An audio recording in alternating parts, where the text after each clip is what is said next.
Hello everybody, this is Debo with Debo's Movie Reviews here, and today I'm going to review Stagecoach, starring Chris Christopherson as Ringo Kid, Johnny Cash as Marshall Curly Wilcox, along with Waylon Jennings as Hatfield the Gambler, Mary Crosby, daughter of Bing, who appeared in the 1966 remake of Stagecoach as Mrs. Mallory, along with Elizabeth Ashley as Dallas, John Schneider as the stagecoach driver, and featuring June Carter and John Carter Cash as the mother and son that ran a relay station, Dave Allen Coe as Ike Plummer, and last but not least, Willie Nelson as Doc Holliday, featuring in a blink and you'll miss a cameo with Lash LaRue. I gotta say, this has got to be directed by Ted Post. I should also mention. I was also say, gotta be excellent that for a remake. I mean, definite excellent take on the John Wayne classic. I mean, Chris Christopherson just knocked it out of the park as Ringo, and practically the most perfect candidate of it since the Duke. Same with Johnny Cash as the Marshal, which I gotta say was a damn sight better than the guy from the remake, from the original. Along with Bo Duke, aka John Schneider, as the stagecoach driver. I mean, he pretty much outran Geronimo's boys like he did Roscoe and Enos.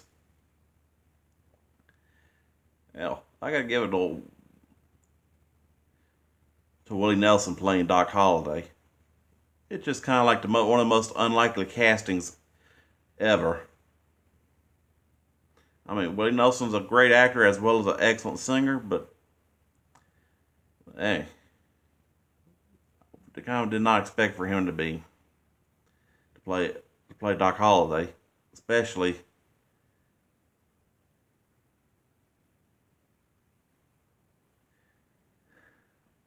since. And one flaw of that performance was how he didn't mention how great Wyatt Earp was throughout the trip, and along with especially after Ringo turned himself in after his escape from Yuma, and then finds the stagecoach, which happens to have his buddy the Marshal riding shotgun, and his reluctance of turning in a friend or uphold the law, or let his friend go or just uphold the law. But of course, Ringo this time around was jailed for a crime he didn't commit, while the real criminal was Luke Plummer and the banker who kept holding on to his own precious box throughout the whole movie, after hopping on the stage at the last minute to avoid ridicule for having an affair.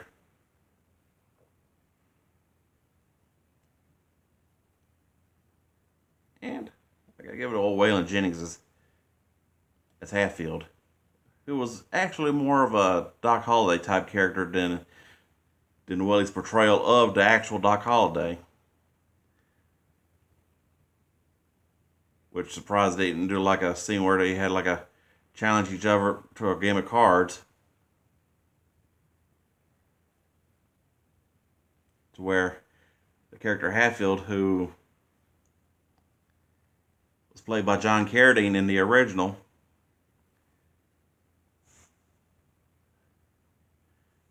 played like the unofficial bodyguard to Mrs. Mallory, played by Mary Crosby, who was the daughter of Bing Crosby, if I hadn't already mentioned it, from the 1966 adaptation. Which so far I'm going to say the 1966 one was kind of subpar and not as memorable as the John Wayne classic or this here 1986 one that I'm reviewing.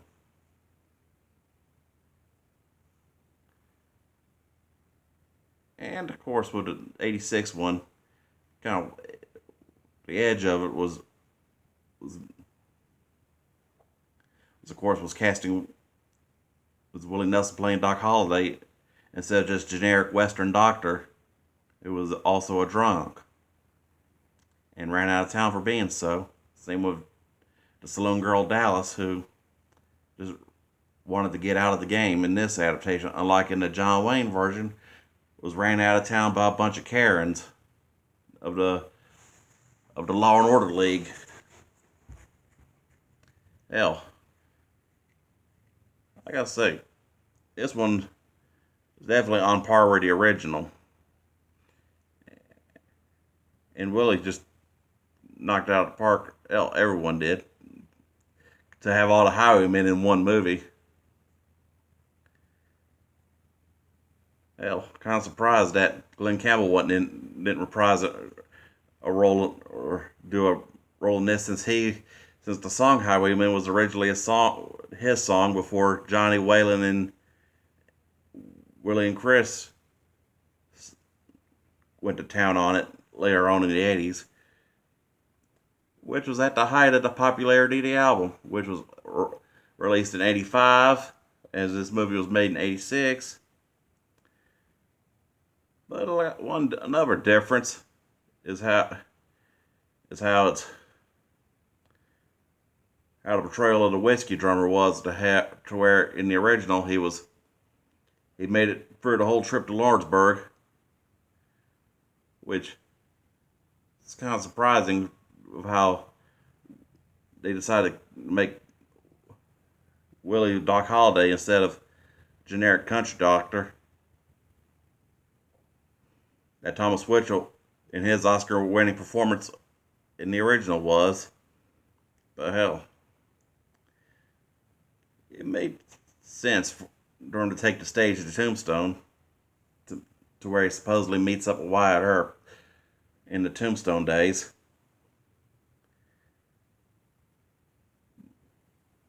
But of course, it was a low-budget movie, so you couldn't really add all that pizzazz, but you got to give it to him. And enough about the Willie as Doc Holliday and the cast. How about the shooting action? I mean, excellent recreation of the 1939 original. Whereas they both had the whole deal with with Geronimo and in the Apache raids of the era, and with Willie as Doc Holliday's monologue of how he had admired Geronimo for standing up to the white man who took the land. Hell. But I gotta give a lot of excellent combat for that scene of how Ringo Kid saved the day after being taken there as a prisoner, and I guess Chris Christopherson is excellent of how I say if the Duke was able to watch, if it was made like years earlier when the Duke was still alive, or if he saw that, I think he would have approved. Because, yeah, he was the best portrayal of the Ringo Kid since the Duke. And, of course, they did it properly by the fact that Ringo preferred a Winchester over a 6-shooter. And I give it to John Schneider. If I hadn't already mentioned him, of his epic performance. And of course, as legendary as a musician as Johnny Cash was, this was the best thing he did as an actor. Well, second best if you count Gunfight meet with Kirk Douglas, and which that was mostly all. A lot of people would only know that movie because there was a clip in the Hurt video with this infamous "You stay the hell away from me, you hear?" line. But that's far as I'm going to say for that be a review later on in the future and all. But overall, Stagecoach, that's a definite 5 out of 5. I mean, a remake that is on par, absolutely on par with the original. The only edge it had is Willie as Doc Holliday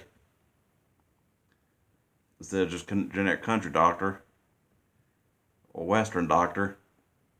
And then of course, about how the plumbers got their comeuppance, and yeah, that's as far as I could go without giving away too much.